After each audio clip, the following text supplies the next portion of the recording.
Bitcoins have grown 8 times in value over the past 1 year. If these returns are enticing you to get started investing in Bitcoins or any other cryptocurrencies, then this video is for you. In this video, I'm going to talk about the 2 crucial things that you need to know before you get started investing in cryptocurrencies. Hopefully, by the end of this video, you will get a much better understanding of what needs to happen in the world of cryptocurrencies so that your investments today keeps growing over a long-term period. Hey guys, welcome back to Finance with Sharon. In this channel, we explore the incredible world of finance and how it can help us better our lives. Bitcoins have traded between $5,000 and $40,000 over just 1 year. Another cryptocurrency, Ethereum, was available for just $125 in March of last year. By the end of December last year, it was available for $1,250. But are these unbelievable gains justified by the fundamental principles of cryptocurrency as a medium of exchange? Why don't we take fiat currencies for example? The rupee and dollar are examples of fiat currency. What exactly gives a rupee its value? Why don't you open your wallet right now, take out a note and see what's written below the number. So I have a 100 rupee note here with me. So below the central 100 figure, you can see the text which says, I promise to pay the bearer the sum of 100 rupees. And it is signed by the RBI governor. Without that, this piece of paper is worthless. So in essence, the rupee derives its value from the fact that the central authority, that is the RBI in the case of India, has given its assurance to the public, and we as a public believe in it. Without this trust, this entire system fails. In fact, no other invention of mankind is built on a trust system as big as money. But there are 2 main problems here. Number 1, the RBI can just print more money, which will result in inflation, thereby devaluing the money that you already have. Number 2, there is a reliance on a central authority, that is the RBI along with the banks, to keep a track of exactly how much money each of us hold. Due to this reliance on a central authority, there is an increased cost to the public. So how does the Bitcoin solve these 2 problems? So the Bitcoin solves the first problem by limiting the total supply of Bitcoins to 21 million. So the government just can't print more Bitcoins, thereby devaluing your current Bitcoins. The Bitcoin solves the second problem with the help of its underlying technology, the blockchain technology. So essentially what it means is that all the Bitcoin transactions which are happening in the world are stored across multiple computers at the same time. This technology is called the distributed ledger system. So we don't have to rely on a central authority such as a bank to keep track of exactly how much Bitcoins all of us have. That information is stored across multiple computers across all the participants in the blockchain. So with that out of the way, ask yourself, what gives a Bitcoin its value? Draw parallels to the rupee here guys. The rupee gets its value from the fact that the RBI has given its assurance to the public. But the Bitcoin does not have a central authority.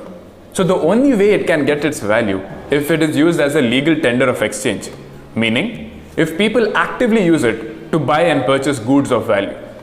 As of today, in India, Bitcoin is an illegal tender, meaning you cannot use Bitcoin to buy a pizza, for example. But let's look at other countries where Bitcoin is legal to be used as a currency. Back in 2017, when the value of a Bitcoin rose from $1,000 to $20,000, the daily average transaction was about 400,000.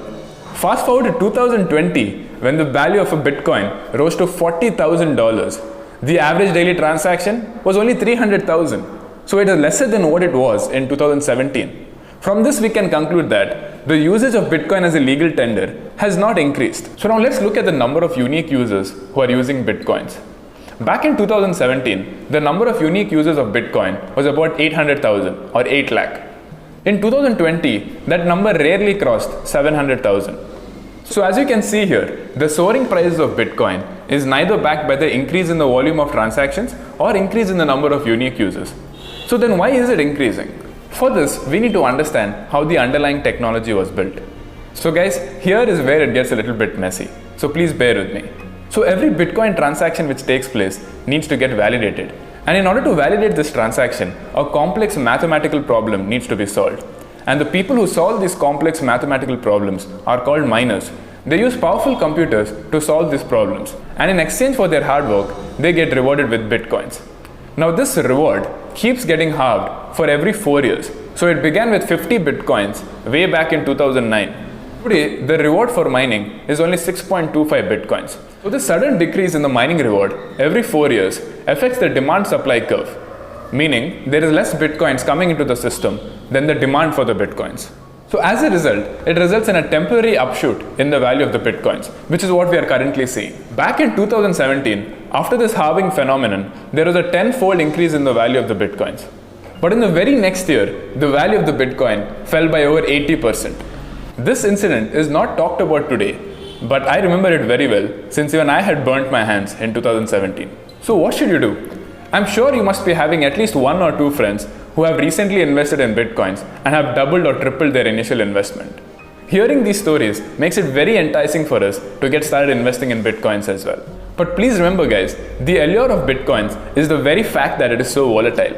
You wouldn't be interested in investing in bitcoins if you didn't expect it to increase by 2 times or 3 times in value. But the fact is that for bitcoins to truly justify its use case as a currency, it shouldn't be this volatile. Think about it. If you sell something to someone in exchange for bitcoins, and if the value of those bitcoins dropped by 50 or 60% over the next 1 month, would you be happy? Absolutely not. You would lose trust in bitcoins as a currency system going forward. If you are someone who has his finances sorted, has taken care of all the basic financial necessities, such as a health insurance, an emergency fund, and creating a nest egg for retirement, then you may venture into cryptocurrencies and invest not more than 5 to 6% of your entire investment corpus. But it should be invested with the mindset that the probability of losing all that money is close to 80 to 90%. So only invest that much money which you are comfortable losing. So guys, I encourage you to share your thoughts and opinions about this topic in the comment section below. I'd love to take a look at them and have an interactive discussion with you. So guys, if you've stuck with this video for so long, I'm sure you must have gained some value out of it. I encourage you to please smash that like button and subscribe to my channel. And also please don't forget to hit that bell icon so that you can get more content like this delivered to you as soon as I make them. With that, I'll wrap up this video and I'll see you in the next one.